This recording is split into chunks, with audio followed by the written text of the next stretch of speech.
Hey guys, I'm going to read Giraffes Can't Dance. Gerald was a tall giraffe whose neck was long and slim, but his knees were awfully crooked and his legs were rather thin. He was very good at standing still and munching shoots off trees, but when he tried to run around, he buckled at the knees. Now every year in Africa, they hold the jungle dance, where every single animal turns up to skip and prance.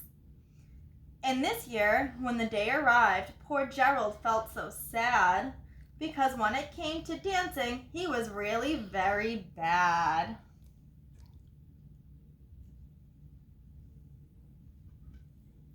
The warthogs started waltzing, and the rhinos rock and rolled. The lions danced a tango that was elegant and bold.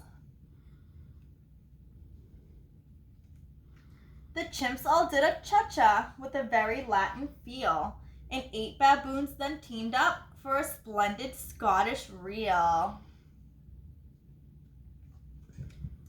Gerald swallowed bravely as he walked toward the floor, but the lions saw him coming, and they soon began to roar.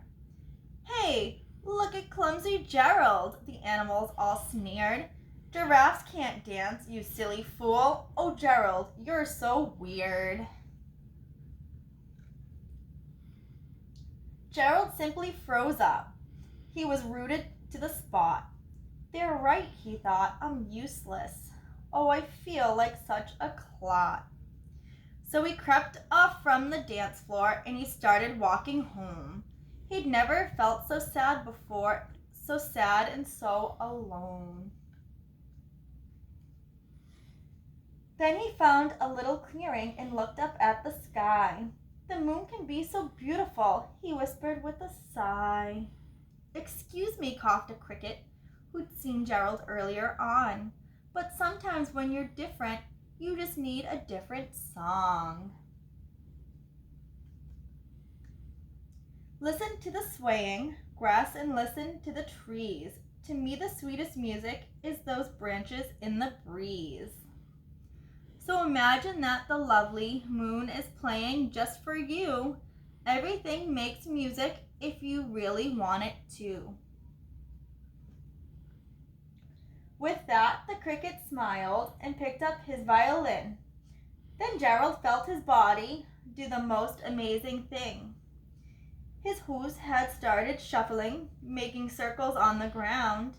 His neck was gently swaying, and his tail was swinging round. He threw his legs out sideways, and he swung them everywhere. Then he did a backward somersault and leaped up in the air. Gerald felt so wonderful. His mouth was open wide. "I'm dancing! Yes, I'm dancing! I am dancing!" Gerald cried. Then, one by one, each animal who'd been there at the dance arrived while Gerald boogied on and watched him, quite entertained. They shouted, "It's a miracle! We must be in a dream. Gerald's the best dancer that we've ever seen." "How did you learn to dance like that? Please, Gerald, tell us how."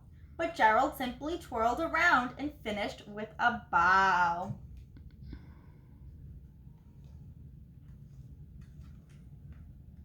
Then he raised his head up and looked up at the moon and stars above. "We all can dance," he said, "when we find music that we love."